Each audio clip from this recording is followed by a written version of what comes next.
Welcome to This Week in Medicine, your filtered medical journal summary. Looking to stay up to date with the latest medical research but short on time? This Week in Medicine has you covered. Our AI-generated podcast provides you with a convenient, on-the-go solution to keep you informed about the most significant developments in the medicine field. We understand that your time is valuable, so we've done the hard work for you.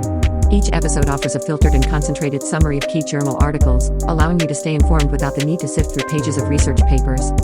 With This Week in Medicine, listening is faster than reading, and you can consume valuable medical knowledge while commuting, exercising, or during your daily routine. The information provided in this podcast is for general informational purposes only and is not intended as medical advice, diagnosis, or treatment.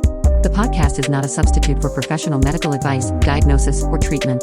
Always seek the advice of your physician or other qualified health provider with any questions you may have regarding a medical condition. Hi, This Week in Medicine, we will be discussing. First, we will be discussing articles in New England Journal of Medicine. Inhibition of CD40L with Frexalimab in multiple sclerosis. Background. The CD40-CD40L costimulatory pathway regulates adaptive and innate immune responses and has been implicated in the pathogenesis of multiple sclerosis. Frexalimab is a second-generation anti-CD40L monoclonal antibody being evaluated for the treatment of multiple sclerosis. Background.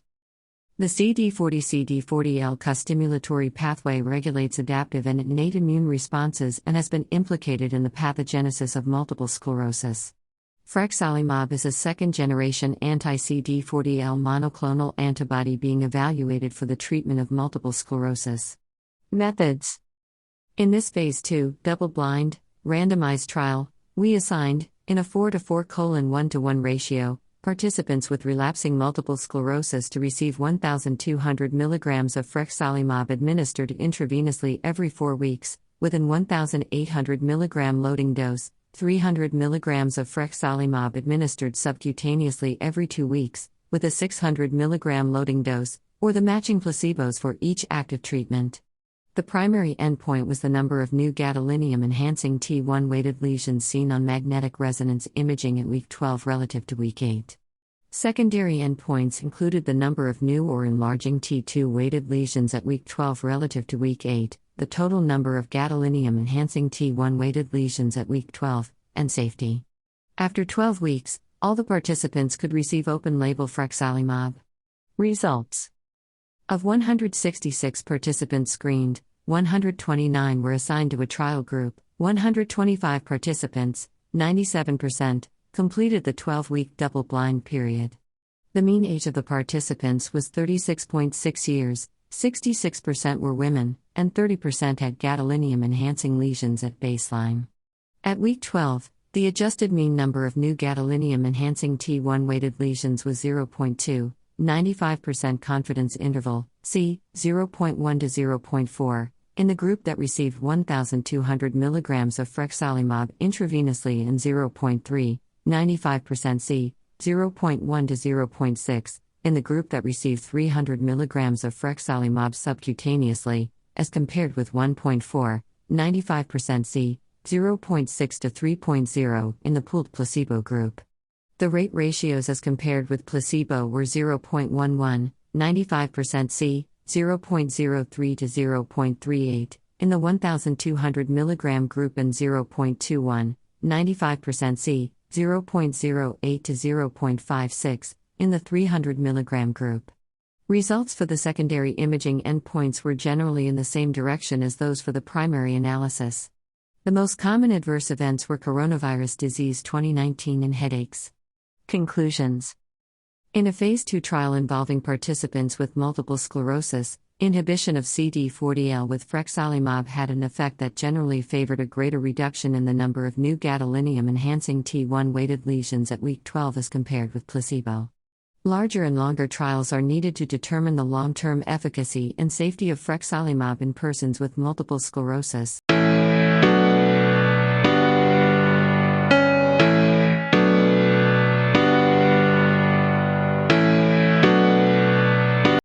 Electronic nicotine delivery systems for smoking cessation. Background. Electronic nicotine delivery systems, also called e-cigarettes, are used by some tobacco smokers to assist with quitting. Evidence regarding the efficacy and safety of these systems is needed. Methods. In this open-label, controlled trial, we randomly assigned adults who were smoking at least 5 tobacco cigarettes per day and who wanted to set a quit date to an intervention group, which received free e-cigarettes and e-liquids, standard of care smoking cessation counseling, and optional, not free, nicotine replacement therapy, or to a control group, which received standard counseling and a voucher, which they could use for any purpose, including nicotine replacement therapy.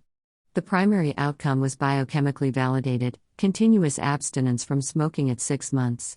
Secondary outcomes included participant-reported abstinence from tobacco and from any nicotine, including smoking, e-cigarettes, and nicotine replacement therapy, at 6 months, respiratory symptoms, and serious adverse events. Results. A total of 1,246 participants underwent randomization, 622 participants were assigned to the intervention group, and 624 to the control group. The percentage of participants with validated continuous abstinence from tobacco smoking was 28.9% in the intervention group and 16.3% in the control group. Relative risk, 1.77, 95% confidence interval, 1.43 to 2.20. The percentage of participants who abstained from smoking in the 7 days before the 6-month visit was 59.6% in the intervention group and 38.5% in the control group, but the percentage who abstained from any nicotine use was 20.1% in the intervention group and 33.7% in the control group. Serious adverse events occurred in 25 participants, 4.0%, in the intervention group and in 31, 5.0%. In the control group, adverse events occurred in 272 participants, 43.7%, and 229 participants, 36.7%, respectively. Conclusions. The addition of e-cigarettes to standard smoking cessation counseling resulted in greater abstinence from tobacco use among smokers than smoking cessation counseling alone.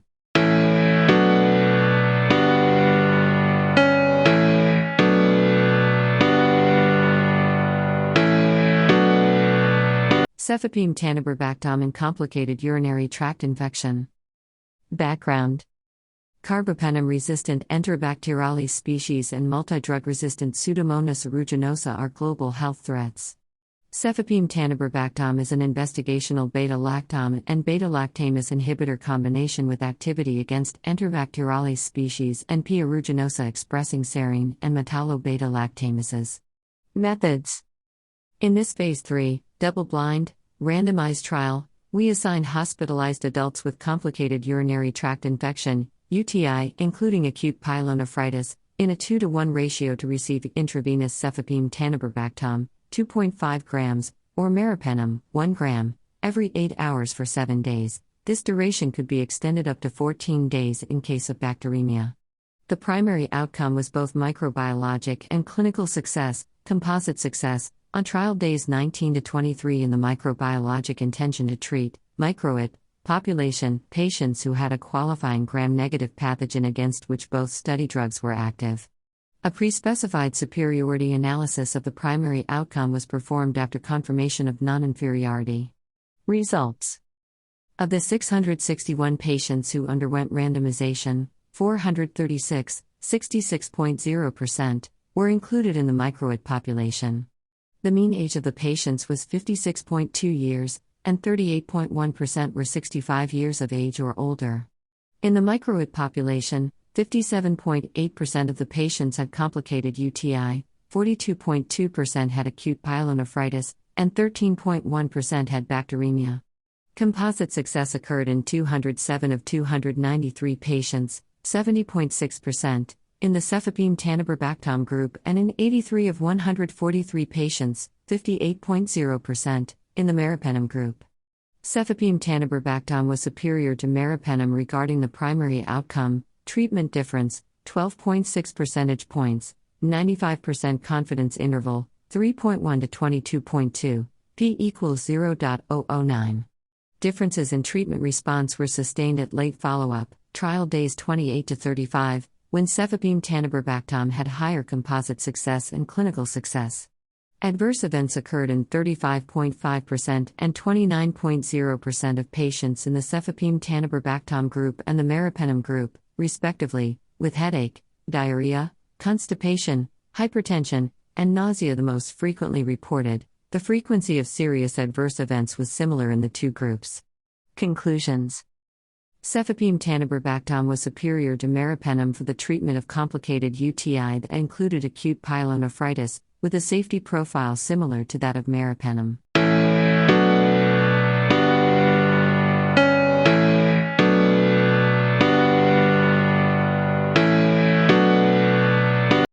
Next article from Journal of American Medical Association. Mass azithromycin distribution to prevent child mortality in Burkina Faso. The CHAT randomized clinical trial. Importance: repeated mass distribution of azithromycin has been shown to reduce childhood mortality by 14% in sub-Saharan Africa. However, the estimated effect varied by location, suggesting that the intervention may not be effective in different geographical areas, time periods, or conditions. Objective: to evaluate the efficacy of twice-yearly azithromycin to reduce mortality in children in the presence of seasonal malaria. Chemoprevention. Design, setting, and participants. This cluster randomized placebo-controlled trial evaluating the efficacy of single-dose azithromycin for prevention of all-cause childhood mortality included 341 communities in the Nauna district in rural northwestern Burkina Faso. Participants were children aged 1 to 59 months living in the study communities. Interventions: communities were randomized in a 1-to-1 ratio to receive oral azithromycin or placebo distribution. Children aged 1 to 59 months were offered single-dose treatment twice yearly for 3 years, 6 distributions, from August 2019 to February 2023. Main outcomes and measures: the primary outcome was all-cause childhood mortality, measured during a twice-yearly enumerative census. Results: a total of 34,399 children, mean, SD, age, 25.2, 18 months, in the azithromycin group, and 33,847 children, mean, SD, age, 25.6, 18 months, in the placebo group were included.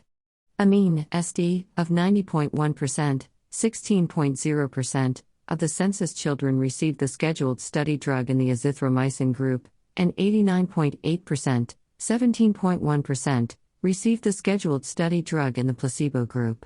In the azithromycin group, 498 deaths were recorded over 6,592 person-years, 8.2 deaths/1,000 person-years.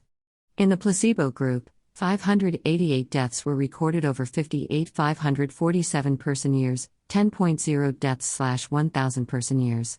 The incidence rate ratio for mortality was 0.82, 95% C, 0.67 to 1.02, p equals 0.07, in the azithromycin group compared with the placebo group. The incidence rate ratio was 0.99, 95% C, 0.72 to 1.36, in those aged 1 to 11 months, 0.92, 95% C, 0.67 to 1.27, in those aged 12 to 23 months, and 0.73, 95% C, 0.57 to 0.94, in those aged 24 to 59 months. Conclusions and relevance: mortality in children, aged 1 to 59 months, was lower with biannual mass azithromycin distribution in a setting in which seasonal malaria chemoprevention was also being distributed, but the difference was not statistically significant. The study may have been underpowered to detect a clinically relevant difference.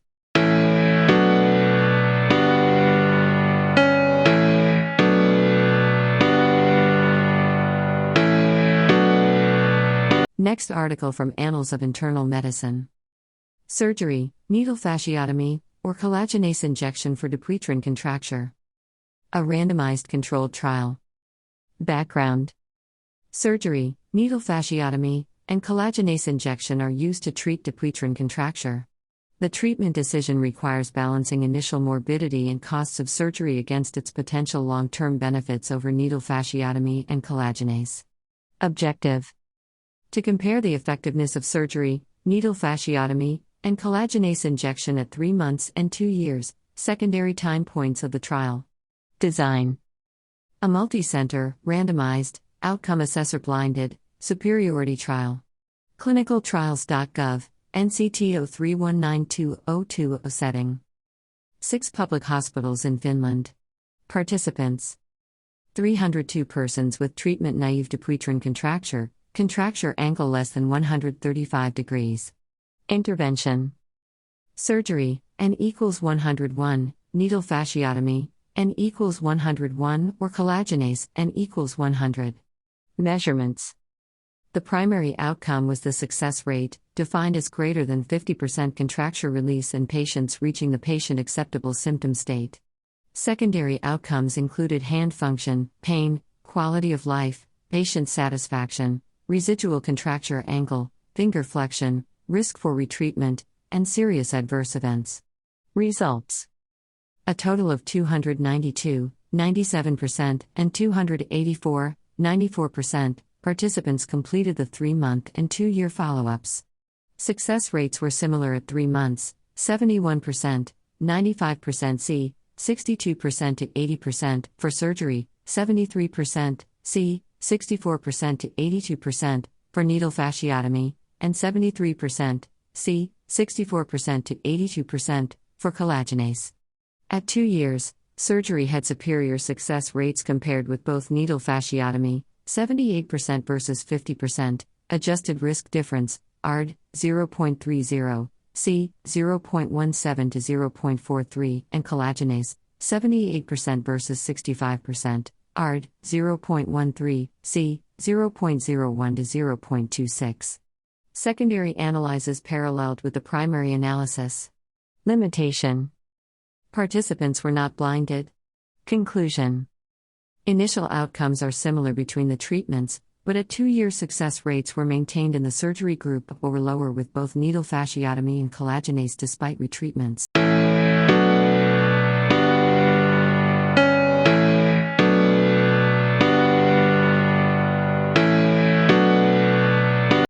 Next article from Nature Medicine.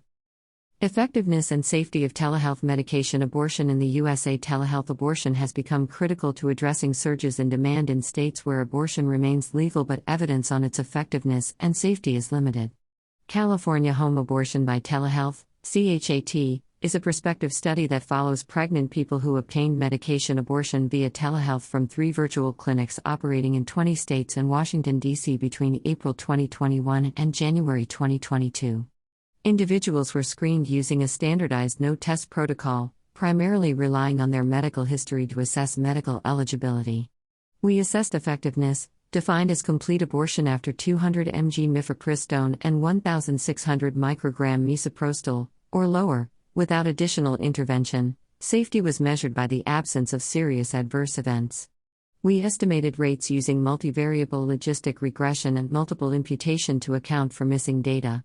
Among 6,034 abortions, 97.7%, 95% confidence interval, C, equals 97.2 to 98.1%, were complete without subsequent known intervention or ongoing pregnancy after the initial treatment. Overall, 99.8%, 99.6 to 99.9% of abortions were not followed by serious adverse events. In total, 0.25% of patients experienced a serious abortion-related adverse event, 0.16% were treated for an ectopic pregnancy, and 1.3% abortions were followed by emergency department visits. There were no differences in effectiveness or safety between synchronous and asynchronous models of care. Telehealth medication abortion is effective, safe, and comparable to published rates of in-person medication abortion care.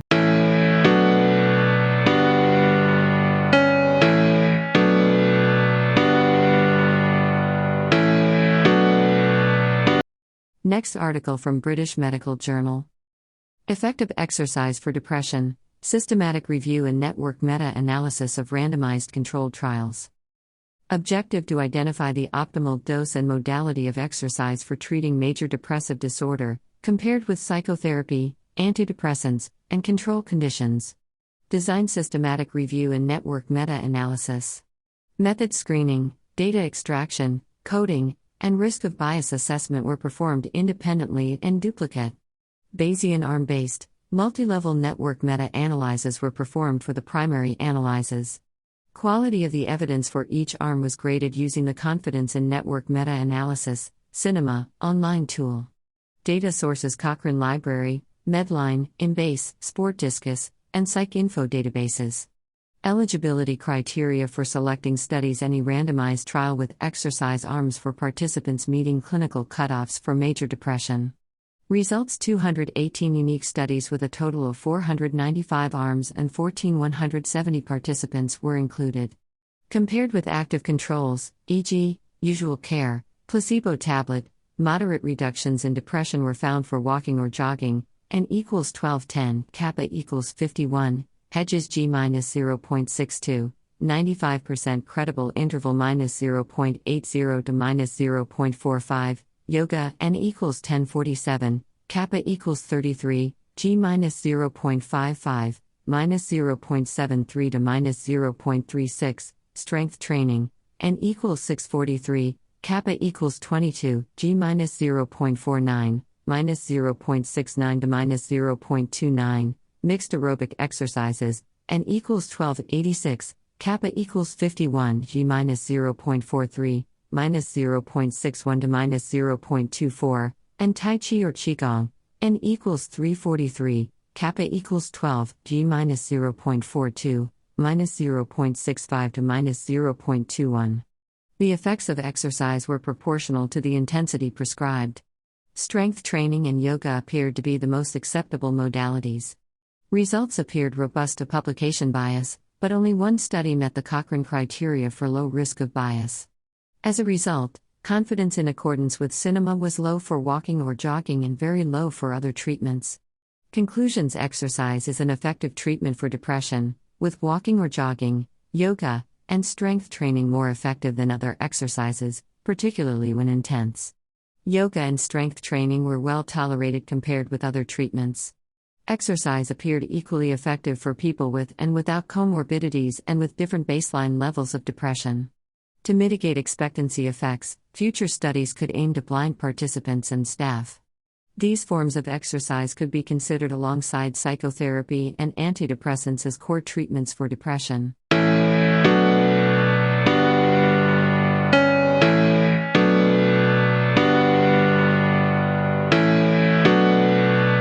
Next article from Lancet. Chemoprevention for malaria with monthly intermittent preventive treatment with dihydroartemisinin and piperaquine in pregnant women living with HIV on daily co-trimoxazole in Kenya and Malawi, a randomized, double-blind, placebo-controlled trial. Background: the efficacy of daily co-trimoxazole, an antifolate used for malaria chemoprevention in pregnant women living with HIV, is threatened by cross-resistance of Plasmodium falciparum to the antifolate sulfadoxine pyrimethamine. We assess whether addition of monthly dihydroartemisinin and piperaquine to daily co-trimoxazole is more effective at preventing malaria infection than monthly placebo plus daily co-trimoxazole in pregnant women living with HIV. Findings: from November 11, 2019, to August 3, 2021, 904 women were enrolled and randomly assigned to co-trimoxazole plus dihydroartemisinin and piperaquine, N equals 448, or co-trimoxazole plus placebo, N equals 456, of whom 895, 99%, contributed to the primary analysis, co-trimoxazole plus dihydroartemisinin and piperaquine, N equals 443, co-trimoxazole plus placebo, N equals 452. The cumulative risk of any malaria infection during pregnancy or delivery was lower in the co-trimoxazole plus dihydroartemisinin and piperaquine group than in the co-trimoxazole plus placebo group, 31.7%, of 443 women versus 70.15%, of 452 women, risk ratio 0.45, 95% C 0.30 to 0.67, P equals 0.0001. The incidence of any malaria infection during pregnancy or delivery was 25.4 per 100 person-years in the co-trimoxazole plus dihydroartemisinin and piperaquine group versus 77.3 per 100 person-years in the co-trimoxazole plus placebo group. Incidence rate ratio 0.32, 95% C 0.22 to 0.47, P less than 0.0001. The number needed to treat to avert one malaria infection per pregnancy was 7, 95% C 5 to 10. The incidence of serious adverse events was similar between groups in mothers, 17 per 100 person-years in the co-trimoxazole plus dihydroartemisinin piperaquine group, 23 events, versus 17 per 100 person-years in the co-trimoxazole group, 25 events, and infants, 45 per 100 person-years, 23 events, versus 40 per 100 person-years, 21 events. Nausea within the first 4 days after the start of treatment was reported by 29.7% of 446 women in the co-trimoxazole plus dihydroartemisinin piperaquine group versus 12.3% of 445 women in the co-trimoxazole plus placebo group. The risk of adverse pregnancy outcomes did not differ between groups. Interpretation. Addition of monthly intermittent preventive treatment with dihydroartemisinin piperaquine to the standard of care with daily unsupervised co-trimoxazole in areas of high antifolate resistance substantially improves malaria chemoprevention in pregnant women living with HIV on dolutegravir-based CART and should be considered for policy.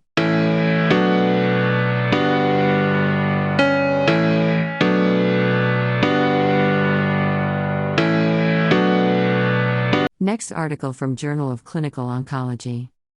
DNA mutational profiling in patients with colorectal cancer treated with standard of care reveals differences in outcome and racial distribution of mutations. CALG, Alliance/SWOG 80405 was a randomized phase 3 trial that in first-line patients with metastatic colorectal cancer, mCRC, treated with bevacizumab or cetuximab with chemotherapy. We aim to discover novel mutated genes associated with prognosis and differential response to therapy with the biologics. Methods. Primary tumor DNA from 548 patients was sequenced using Foundation 1. The effect of mutated genes and mutations on overall survival, OS, was tested adjusting for microsatellite instability status, RAF V600E, all RAS mutations, arm, sex, and age. Results. The median number, lower upper quartile, of mutated genes was 5, 3 to 7, 5, 3 to 6, in microsatellite stable and 12.5, 4.5 to 32, in microsatellite instability high tumors. Mutated CRAS and APC were more frequent in Black, 53% and 85%, than white, 27% and 65%, respectively. Patients while BRAF V600E was less frequent in Black, 5%, than white, 14%, patients. The median OS in patients with BRAF non-V600E, 2.2% of patients, was 31.9 months, 95% C, 15.1 to not applicable, NA, similar to that of BRAF wild-type, weight, patients, 31.2 months, 95% C, 29.0 to 33.9.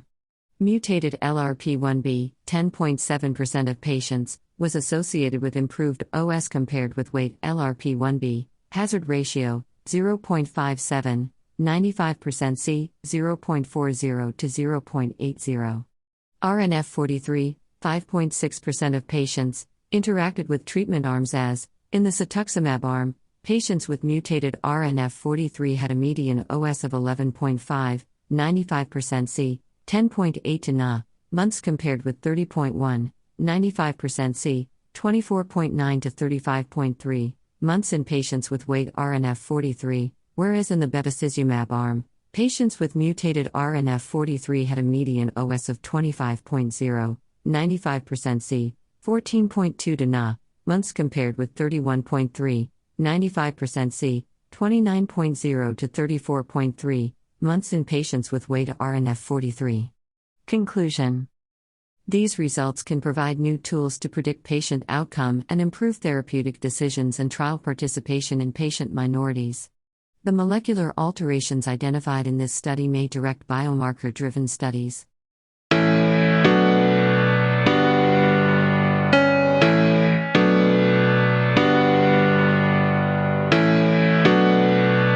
Next article from Clinical Gastroenterology. Defining small intestinal bacterial overgrowth by culture and high-throughput sequencing. Background and aims. Despite accelerated research in small intestinal bacterial overgrowth, SIBO, questions remain regarding optimal diagnostic approaches and definitions. Here, we aim to define SIBO using small bowel culture and sequencing, identifying specific contributory microbes, in the context of gastrointestinal symptoms. Methods. Subjects undergoing esophagogastroduodenoscopy, without colonoscopy, were recruited and completed symptom severity questionnaires. Duodenal aspirates were plated on McConkey and blood agar. Aspirate DNA was analyzed by 16S ribosomal RNA and shotgun sequencing. Microbial network connectivity for different SIBO thresholds and predicted microbial metabolic functions were also assessed. Results. A total of 385 subjects with less than 103 colony-forming units, CFU per milliliter on McConkey agar, and 98 subjects with greater than or equal to 103 CFU per milliliter, including greater than or equal to 103 to less than 105 CFU per milliliter, and equals 66, and greater than or equal to 105 CFU per milliliter, and equals 32, were identified. Duodenal microbial alpha diversity progressively decreased, and relative abundance of Escherichia/Shigella and Klebsiella increased, in subjects with greater than or equal to 103 to less than 105 CFU per milliliter and greater than or equal to 105 CFU per milliliter. Microbial network connectivity also progressively decreased in these subjects, driven by the increased relative abundance of Escherichia, p less than 0.0001, and Klebsiella, p equals 0.0018. Microbial metabolic pathways for carbohydrate fermentation, hydrogen production, and hydrogen sulfide production were enhanced in subjects with greater than or equal to 103 CFU per milliliter and correlated with symptoms. Shotgun sequencing, N equals 38, identified 2 main Escherichia coli strains and 2 Klebsiella species representing 40.24% of all duodenal bacteria in subjects with greater than or equal to 103 CFU per milliliter. Conclusions. Our findings confirm greater than or equal to 103 CFU per milliliter is the optimal SIBO threshold, associated with gastrointestinal symptoms, significantly decreased microbial diversity, and network disruption. Microbial hydrogen and hydrogen sulfide-related pathways were enhanced in SIBO subjects, supporting past studies. Remarkably few specific E. coli and Klebsiella strains/species appear to dominate the microbiome in SIBO, and correlate with abdominal pain, diarrhea, and bloating severities.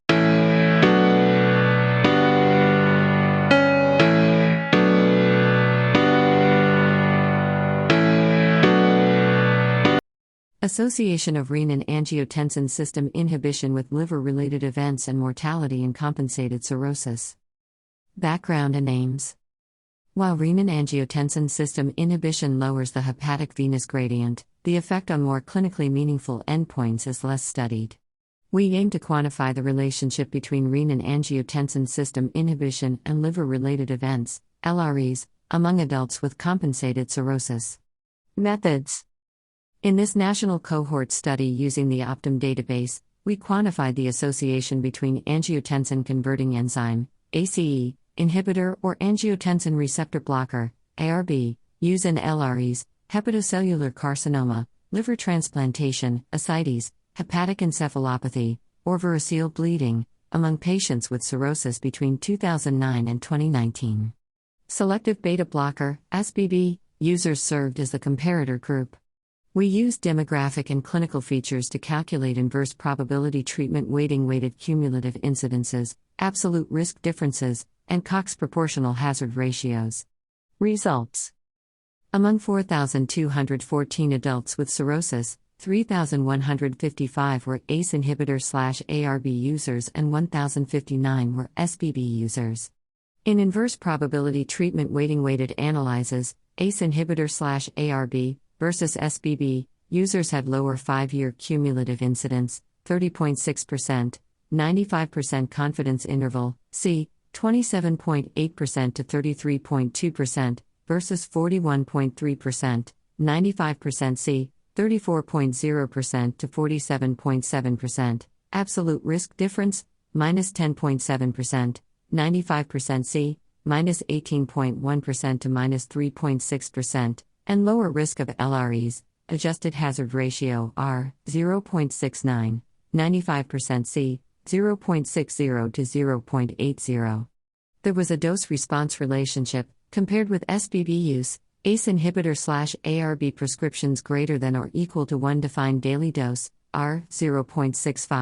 95% C, 0.56 to 0.76, were associated with a greater risk reduction compared with less than one defined daily dose, R, 0.87, 95% C, 0.71 to 1.07.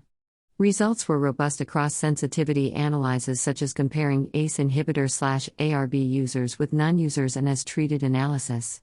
Conclusions. In this national cohort study, ACE inhibitor/ARB use was associated with significantly lower risk of LREs in patients with compensated cirrhosis. These results provide support for a randomized clinical trial to confirm clinical benefit.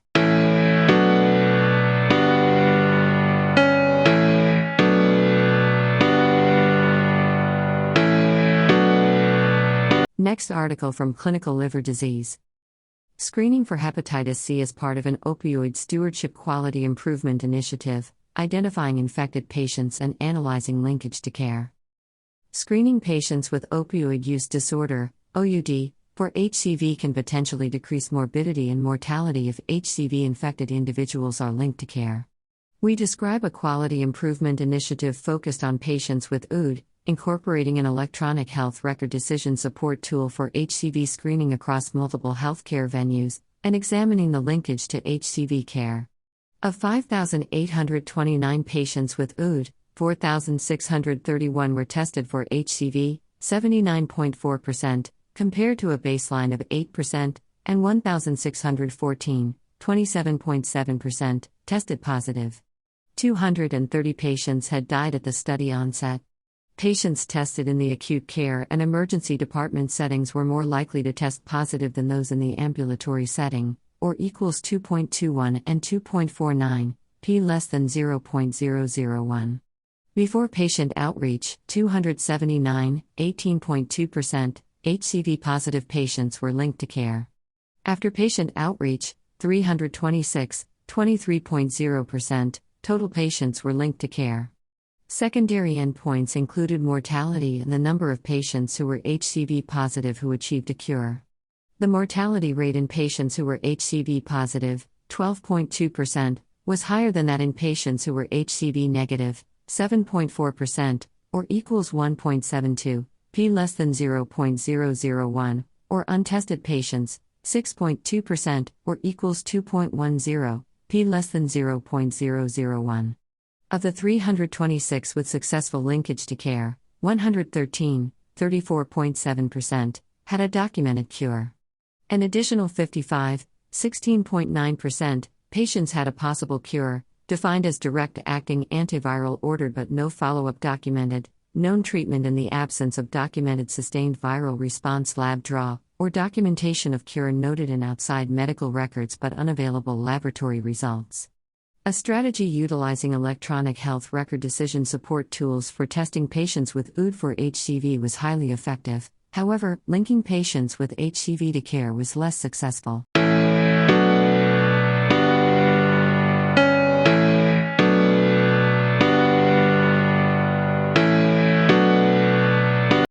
Next article from Arthritis and Rheumatology. Genetic influence on osteoarthritis versus other rheumatic diseases. Objective. We aim to compare the genetic contribution to osteoarthritis, OA, versus other rheumatic/musculoskeletal diseases, RMDs, in the same population and to explore the role for any shared genetics between OA and other RMDs. Methods. In 59,970 Swedish twins aged 35 years or older, we estimated the heritability, the variance explained by genetic factors, of OA in peripheral joints, back and neck pain, shoulder pain, adhesive capsulitis, impingement syndrome, etc., rheumatoid arthritis, spondyloarthritis, SPA, and psoriatic arthritis, myalgia, and osteoporosis diagnosed in specialist and inpatient care. We also studied how much covariance between OA and each of the RMDs could be explained by genetics by studying phenotypic correlations in bivariate classical twin models. Results. Any site OA and HIP OA, 50% and 64%, were among the most heritable RMDs, as compared with 23% for fibromyalgia, lowest, and 63% for SPA, highest. The highest phenotypic correlations were between OA, any joint site, and shoulder pain in the same individual, R equals 0.33, 95% confidence interval 0.31 to 0.35, of which 70%, 95% confidence interval 52 to 88, could be explained by shared genetics. The phenotypic correlation between OA and neck pain was R equals 0.25, with 25% to 75% explained by genetics. Phenotypic correlations between OA and each of the other RMDs were lower, R 0.1 to R 0.2, with inconclusive sources of variation. Conclusion: OA has relatively large heritability as compared with other RMDs.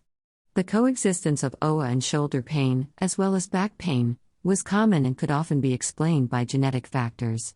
Findings imply similar etiologies of OA and several pain conditions.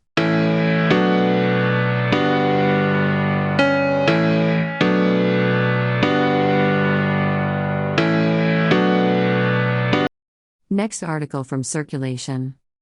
Associations between end-tidal carbon dioxide during pediatric cardiopulmonary resuscitation quality, and survival. Background. Supported by laboratory and clinical investigations of adult cardiopulmonary arrest, resuscitation guidelines recommend monitoring end-tidal carbon dioxide, ECO2, as an indicator of cardiopulmonary resuscitation, CPR, quality, but they note that specific values to guide therapy have not been established in children. Methods. This prospective observational cohort study was a National Heart, Lung, and Blood Institute-funded ancillary study of children in the ICU Resus Trial, Intensive Care Unit Resuscitation Project, NCT 02837497. Hospitalized children, less than or equal to 18 years of age and greater than or equal to 37 weeks postgestational age, who received chest compressions of any duration for cardiopulmonary arrest, had an endotracheal or tracheostomy tube at the start of CPR, and evaluable intra-arrest ECO2 data were included. The primary exposure was event-level average ECO2 during the first 10 minutes of CPR, dichotomized as greater than or equal to 20 mHg versus less than 20 mm Hg on the basis of adult literature. The primary outcome was survival to hospital discharge. Secondary outcomes were sustained return of spontaneous circulation, survival to discharge with favorable neurological outcome, and new morbidity among survivors. Poisson regression measured associations between ECO2 and outcomes as well as the association between ECO2 and other CPR characteristics. 1. Invasively measured systolic and diastolic blood pressures, and 2. CPR quality and chest compression mechanics metrics, time to CPR start, chest compression rate, depth, and fraction, ventilation rate. Results. Among 234 included patients, 133, 57%, had an event-level average ECO2 greater than or equal to 20 mHg. After controlling for a priori covariates, average ECO2 greater than or equal to 20 mHg was associated with a higher incidence of survival to hospital discharge, 86-133, 65%, versus 48-101, 48%, adjusted relative risk, 1.33, 95% C, 1.04 to 1.69, p equals 0.023, and return of spontaneous circulation, 95-133, 71%, versus 59-101, 58%, adjusted relative risk, 1.22, 95% C, 1.00 to 1.49, p equals 0.046, compared with lower values. ECO2 greater than or equal to 20 mHg was not associated with survival with favorable neurological outcome or new morbidity among survivors. Average 2 greater than or equal to 20 mHg was associated with higher systolic and diastolic blood pressures during CPR, lower CPR ventilation rates, and briefer pre-CPR arrest durations compared with lower values. Chest compression rate, depth, and fraction did not differ between ECO2 groups. Conclusions.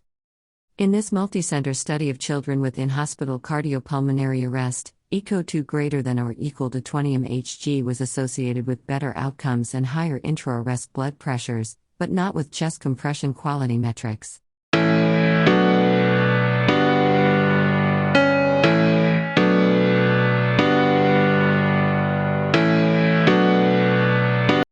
From Journals of the American College of Cardiology. Universal risk prediction for individuals with and without atherosclerotic cardiovascular disease.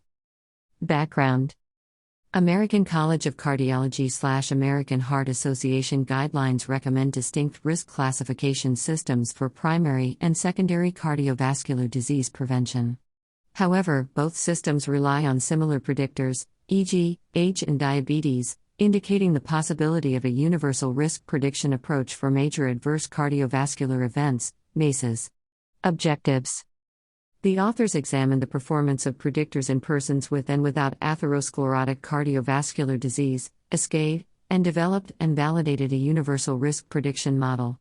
Methods: Among 9,138 ARIC, atherosclerosis risk in communities, participants with N equals 609, and without N equals 8,529, ASCADE at baseline, 1996 to 1998. We examined established predictors in the risk classification systems and other predictors, such as body mass index and cardiac biomarkers, troponin and natriuretic peptide, using Cox models with MACEs, myocardial infarction, stroke, and heart failure. We also evaluated model performance. Results: Over a follow-up of approximately 20 years, there were 3,209 MACEs, 2,797 for no prior ASCADE. Most predictors showed similar associations with MACE regardless of baseline ASCADE status. A universal risk prediction model with the predictors, e.g., established predictors, cardiac biomarkers, identified by least absolute shrinkage and selection operator regression and bootstrapping showed good discrimination for both groups. See statistics of 0.747 and 0.691, respectively, and risk classification and showed excellent calibration, irrespective of ASCADE status. This universal prediction approach identified individuals without ASCADE who had a higher risk than some individuals with ASCADE and was validated externally in 5,322 participants in the MESA, multi-ethnic study of atherosclerosis. Conclusions: A universal risk prediction approach performed well in persons with and without ASCADE. This approach could facilitate the transition from primary to secondary prevention by streamlining risk classification and discussion between clinicians and patients.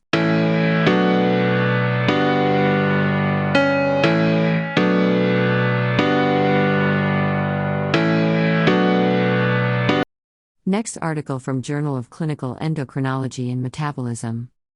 Thyroid cancer polygenic risk score improves classification of thyroid nodules as benign or malignant. Get A. Context: Thyroid nodule ultrasound-based risk stratification schemas rely on the presence of high-risk sonographic features. However, some malignant thyroid nodules have benign appearance on thyroid ultrasound. New methods for thyroid nodule risk assessment are needed.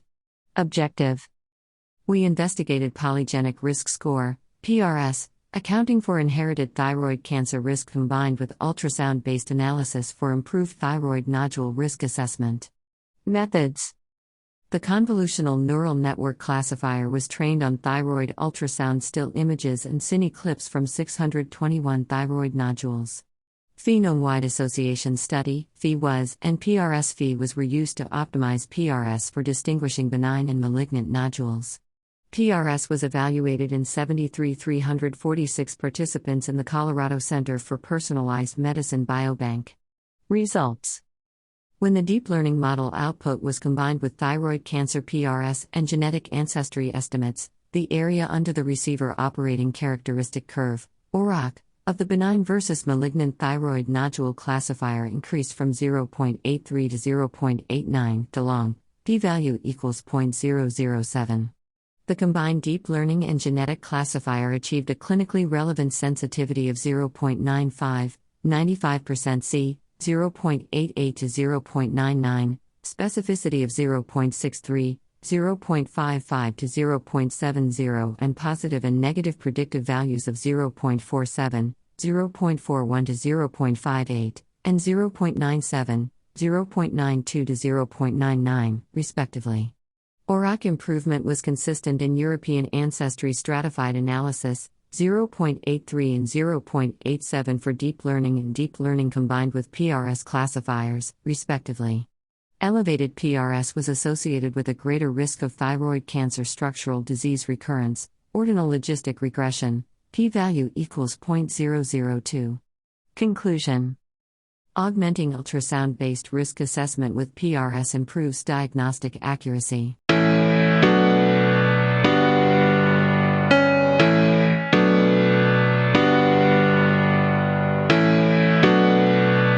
Next article from Neurology. Hospitalizations and mortality from myasthenia gravis, trends from 2 U.S. national datasets.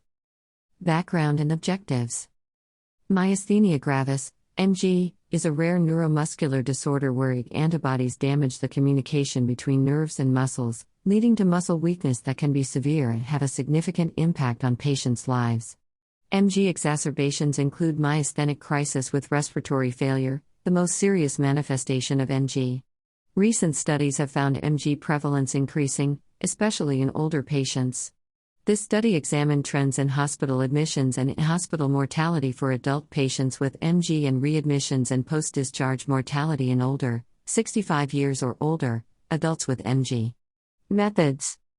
Data from the nationwide inpatient sample, NIS, and all-payer national database of hospital discharges, were used to characterize trends in hospitalizations and in-hospital mortality related to MG exacerbations and MG crisis among adult patients aged 18 years or older. The Medicare Limited Data Set, a de-identified, longitudinal research database with demographic, enrollment, and claims data was used to assess hospitalizations, length of stay, LOS, readmissions, and 30-day post-discharge mortality among fee-for-service Medicare beneficiaries aged 65 years or older. The study period was 2010 to 2019. Multinomial logit models and Poisson regression were used to test for significance of trends. Results. Hospitalization rates for 19,715 unique adult patients and 56,822 admissions increased from 2010 to 2019 at an average annualized rate of 4.9%, MG non-crisis, 4.4%, MG crisis, 6.8%, all p less than 0.001. Readmission rates were approximately 20% in each study year for both crisis and non-crisis hospitalizations. The in-hospital mortality rate averaged 1.8%. Among patients aged 65 years or older, annualized increases in hospitalizations were estimated at 5.2%, 4.2%, and 7.7% for all non-crisis and crisis hospitalizations, respectively, all p less than 0.001. The average loss was stable over the study period, ranging from 11.3 to 13.1 days, but was consistently longer for MG crisis admissions. Mortality among patients aged 65 years or older was higher compared with that in all patients, averaging 5.0% across each of the study years. Discussion. Increasing hospitalization rates suggest a growing burden associated with MG, especially among older adults. While readmission and mortality rates have remained stable, the increasing hospitalization rates indicate that the raw numbers of readmissions and deaths are also increasing. Mortality rates are considerably higher in older patients hospitalized with MG.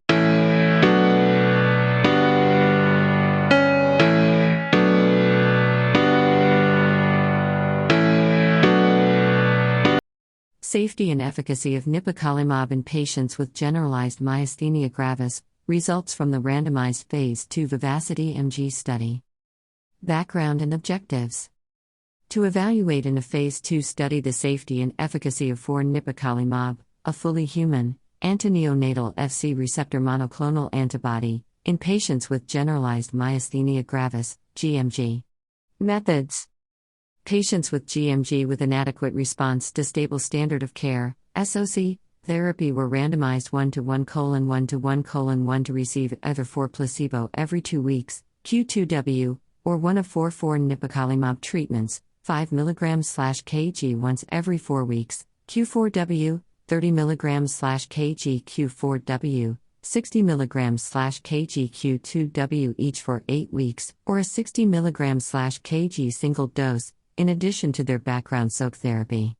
Infusions, placebo or Nipocalimab, were Q2W in all groups to maintain blinding. The primary safety endpoint was incidence of treatment-emergent adverse events, TEAs, including serious adverse events and adverse events of special interest.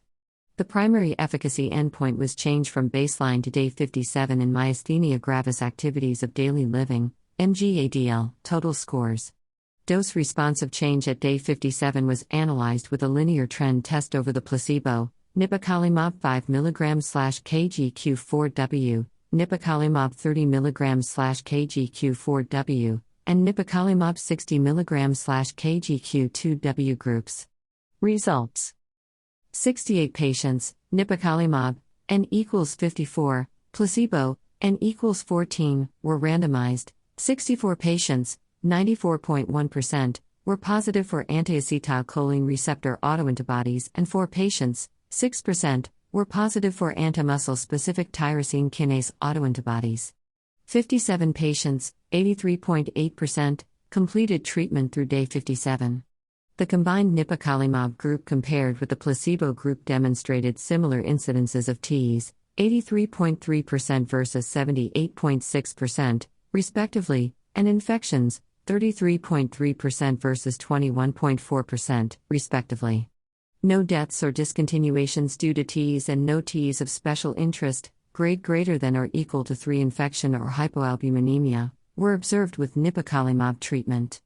A statistically significant dose response was observed for change from baseline in MG-ADL at 57, p equals 0.031, test of linear trend. Discussion. Nipocalimab was generally safe, well tolerated, and showed evidence of dose-dependent reduction in MG-ADL scores at day 57 in this phase 2 study. These results support further evaluation of Nipocalimab for the treatment of gMG.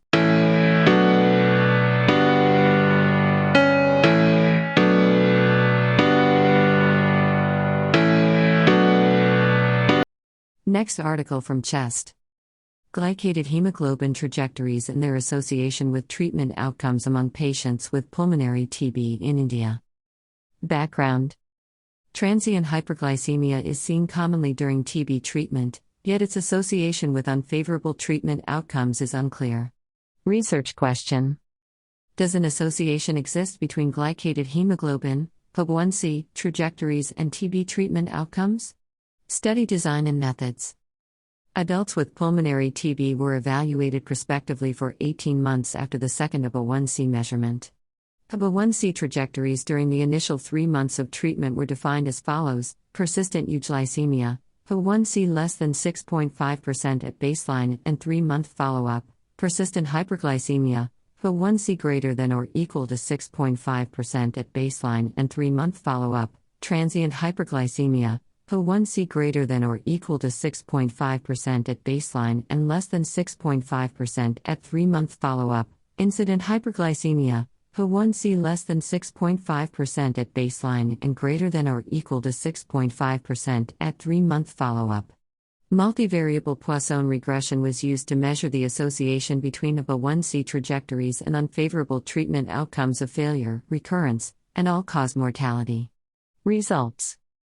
Of the 587 participants, 443 participants, 76%, had persistent euglycemia, 118 participants, 20%, had persistent hyperglycemia, and 26 participants, 4%, had transient hyperglycemia. 1 participant had incident hyperglycemia and was excluded. Compared with participants with persistent euglycemia, those with transient hyperglycemia showed a 2-fold higher risk of experiencing an unfavorable treatment outcome, adjusted incidence rate ratio, AIR, 2.07, 95% C, 1.04 to 4.15, after adjusting for confounders including diabetes treatment, and BMI. We did not find a significant association with persistent hyperglycemia, AIR, 1.64, 95% C, 0.71 to 3.79. Diabetes treatment was associated with a significantly lower risk of unfavorable treatment outcomes, AIR, 0.38, 95% C, 0.15 to 0.95. Interpretation. Transient hyperglycemia and lack of diabetes treatment was associated with a higher risk of unfavorable treatment outcomes in adults with pulmonary TB.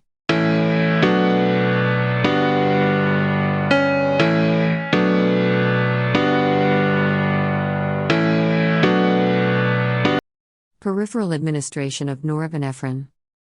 A prospective observational study. Background. Historically, norepinephrine has been administered through a central venous catheter, CVC, because of concerns about the risk of ischemic tissue injury if extravasation from a peripheral forecatheter, PIVC, occurs. Recently, several reports have suggested that peripheral administration of norepinephrine may be safe. Research question. Can a protocol for peripheral norepinephrine administration safely reduce the number of days a CVC is in use and frequency of CVC placement? Study design and methods. This was a prospective observational cohort study conducted in the medical ICU at a quaternary care academic medical center. A protocol for peripheral norepinephrine administration was developed and implemented in the medical ICU at the study site. The protocol was recommended for use in patients who met pre-specified criteria, but was used at the treating clinician's discretion. All adult patients admitted to the medical ICU receiving norepinephrine through a PIV from February 2019 through June 2021 were included. Results. The primary outcome was the number of days of CVC use that were avoided per patient, and the secondary safety outcomes included the incidence of extravasation events. 635 patients received peripherally administered norepinephrine. The median number of CVC days avoided per patient was 1, interquartile range, 0 to 2 days per patient. Of the 603 patients who received norepinephrine peripherally as the first norepinephrine exposure, 311 patients, 51.6%, never required CVC insertion. Extravasation of norepinephrine occurred in 35 patients, 75.8 events/1,000 D of PIV confusion, 95% C, 52.8 to 105.4 events/1,000 D of PIV confusion. Most extravasations caused no or minimal tissue injury. No patient required surgical intervention. Interpretation. This study suggests that implementing a protocol for peripheral administration of norepinephrine safely can avoid 1 CVC day in the average patient, with 51.6% of patients not requiring CVC insertion. No patient experienced significant ischemic tissue injury with the protocol used. These data support performance of a randomized, prospective, multicenter study to characterize the net benefits of peripheral norepinephrine administration compared with norepinephrine administration through a CVC.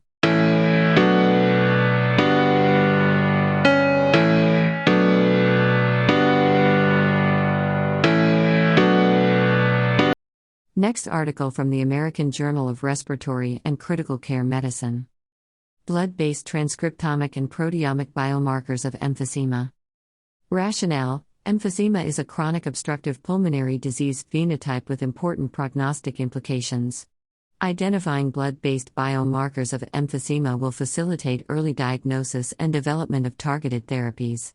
Objectives: to discover blood omics biomarkers for chest-computed tomography quantified emphysema and develop predictive biomarker panels. Methods: emphysema blood biomarker discovery was performed using differential gene expression, alternative splicing, and protein association analyses in a training sample of 2,370 COP gene participants with available blood RNA sequencing, plasma proteomics, and clinical data. Internal validation was conducted in a COP gene testing sample, N equals 1016, and external validation was done in the ECLIPSE study, N equals 526. Because low body mass index, BMI, and emphysema often co-occur, we performed a mediation analysis to quantify the effect of BMI on gene and protein associations with emphysema. Elastic net models with bootstrapping were also developed in the training sample sequentially using clinical, blood cell proportions, RNA sequencing, and proteomic biomarkers to predict quantitative emphysema. Model accuracy was assessed by the area under the receiver operating characteristic curves for subjects stratified into tertils of emphysema severity. Measurements and main results: totals of 3,829 genes, 942 isoforms, 260 exons, and 714 proteins were significantly associated with emphysema, false discovery rate, 5%, and yielded 11 biological pathways. 74% of these genes and 62% of these proteins showed mediation by BMI. Our prediction models demonstrated reasonable predictive performance in both COP gene and ECLIPSE. The highest performing model used clinical, blood cell, and protein data, area under the receiver operating characteristic curve in COP gene testing, 0.90, 95% confidence interval, 0.85 to 0.90. Conclusions: blood transcriptome and proteome-wide analyses revealed key biological pathways of emphysema and enhanced the prediction of emphysema.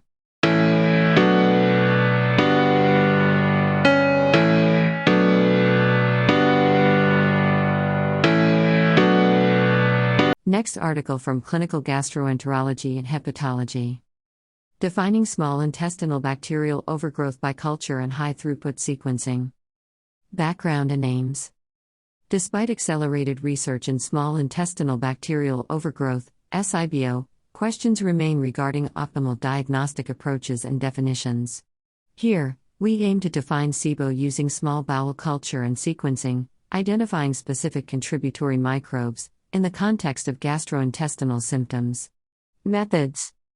Subjects undergoing esophagogastroduodenoscopy, without colonoscopy, were recruited and completed symptom severity questionnaires. Duodenal aspirates were plated on McConkey blood agar. Aspirate DNA was analyzed by 16S ribosomal RNA and shotgun sequencing. Microbial network connectivity for different SIBO thresholds and predicted microbial metabolic functions were also assessed. Results.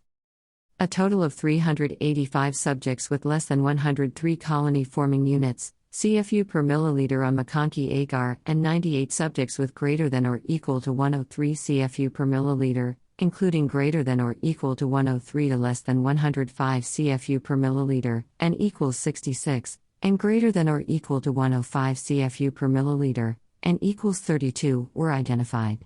Duodenal microbial alpha diversity progressively decreased, and relative abundance of Escherichia/Shigella and Klebsiella increased, in subjects with greater than or equal to 103 to less than 105 CFU per milliliter and greater than or equal to 105 CFU per milliliter. Microbial network connectivity also progressively decreased in these subjects, driven by the increased relative abundance of Escherichia, p less than 0.0001, and Klebsiella, p equals 0.0018. Microbial metabolic pathways for carbohydrate fermentation, hydrogen production, and hydrogen sulfide production were enhanced in subjects with greater than or equal to 103 CFU per milliliter and correlated with symptoms. Shotgun sequencing, N equals 38, identified two main Escherichia coli strains and two Klebsiella species representing 40.24% of all duodenal bacteria in subjects with greater than or equal to 103 CFU per milliliter. Conclusions. Our findings confirm greater than or equal to 103 CFU per milliliter is the optimal SIBO threshold, associated with gastrointestinal symptoms, significantly decreased microbial diversity, and network disruption. Microbial hydrogen and hydrogen sulfide-related pathways were enhanced in SIBO subjects, supporting past studies. Remarkably few specific E. coli and Klebsiella strains/species appear to dominate the microbiome in SIBO, and correlate with abdominal pain, diarrhea, and bloating severities.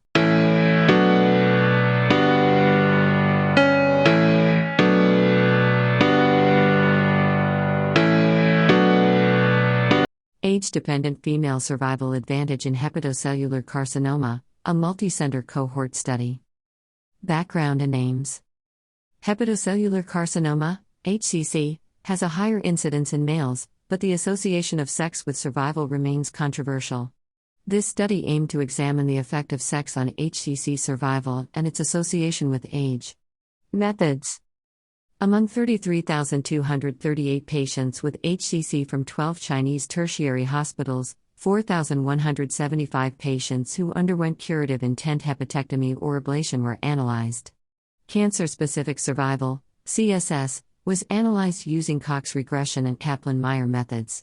2 propensity score methods and multiple mediation analysis were applied to mitigate confounding. To explore the effect of estrogen, a candidate sex-specific factor that changes with age, female participants' history of estrogen use, and survival were analyzed. Results. There were 3,321 males and 854 females included. A sex-related disparity of CSS was present and showed a typical age-dependent pattern, A female survival advantage over males appeared at the perimenopausal age of 45 to 54 years, hazard risk, HR, 0.77, 5-year CSS, 85.7% versus 70.6%, P equals 0.018, peaked at the early postmenopausal age of 55 to 59 years, HR, 0.57, 5-year CSS, 89.8% versus 73.5%, P equals 0.015, and was not present in the premenopausal, less than 45 years, and late postmenopausal groups, greater than or equal to 60Y. Consistent patterns were observed in patients after either ablation or hepatectomy. These results were sustained with propensity score analyses. Confounding or mediation effects accounted for only 19.5% of sex survival disparity. Female estrogen users had significantly longer CSS than non-users, HR, 0.74, 5-year CSS, 79.6% versus 72.5%, P equals 0.038. Conclusions. A female survival advantage in HCC depends on age, and this may be associated with age-dependent, sex-specific factors.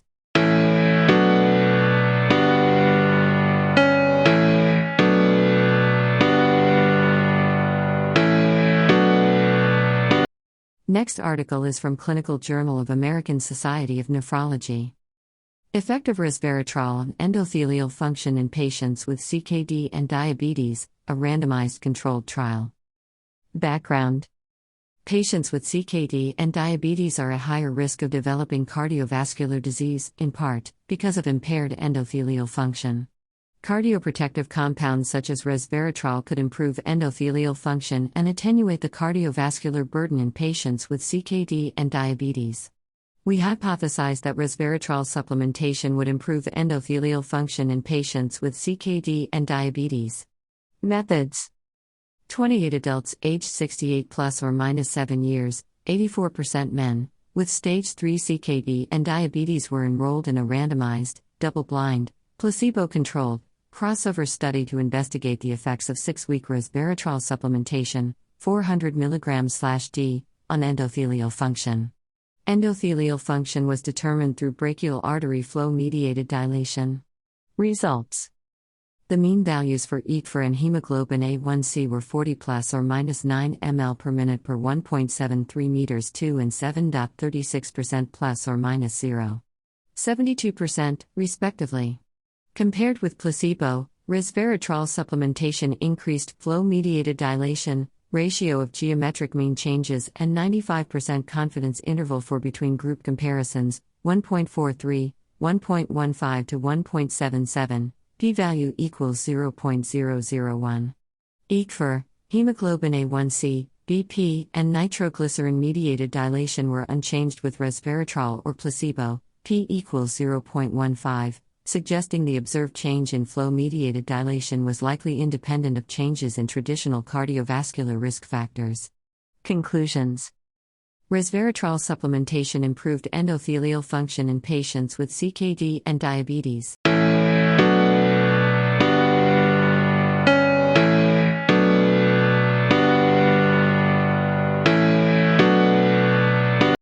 Next article is from Kidney International Reports. Implementation of a one-day living kidney donor evaluation program, a qualitative analysis of donor candidate and stakeholder perspectives. Introduction. A lengthy donor evaluation process hinders living donor kidney transplantation, LDKT. At the Ottawa Hospital, one-day evaluation process was recently developed, with a goal to accelerate the determination of donor suitability. The major objective of this study was to solicit feedback from donor candidates and key stakeholders who participated in the one-day living kidney donor evaluation process, to determine the program's acceptability and factors influencing its implementation elsewhere. Methods. Semi-structured interviews were conducted with donor candidates who participated in the one-day living kidney donor evaluation process, and with stakeholders who were instrumental to the implementation strategy. Interviews were conducted via videoconference or by telephone from May 2022 to December 2022. Directed content analysis was conducted using two unique frameworks for stakeholder and donor candidate interviews. Results. Our study included 13 stakeholders and 18 donor candidates, of whom 16, 89%, were women and 7, 39%, proceeded to kidney donation. 18, 100%, perceived the process to be both time-effective and cost-effective, due to reduced travel and missed work time. 13, 72%, felt that the one-day evaluation may accelerate determination of donor suitability. Sequential virtual sessions with a nurse and social worker in advance of the evaluation day were seen as providing critical education and support. Among stakeholders, 11, 85%, emphasized donor candidate care and faster candidacy determinations. Conclusion: the one-day evaluation process was preferred by most donor candidates, and was perceived as time-effective and cost-effective by most interviewees. An expedited, one-day evaluation may accelerate determination of donor suitability and improve LDKT rates.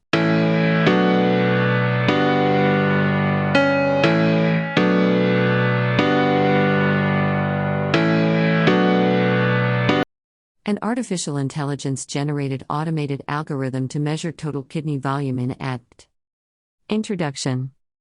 Accurate tools to inform individual prognosis in patients with autosomal dominant polycystic kidney disease, ADPT, are lacking. Here, we report an artificial intelligence, AI-generated method for routinely measuring total kidney volume, TKV. Methods. An ensemble UNET algorithm was created using the NUNET approach.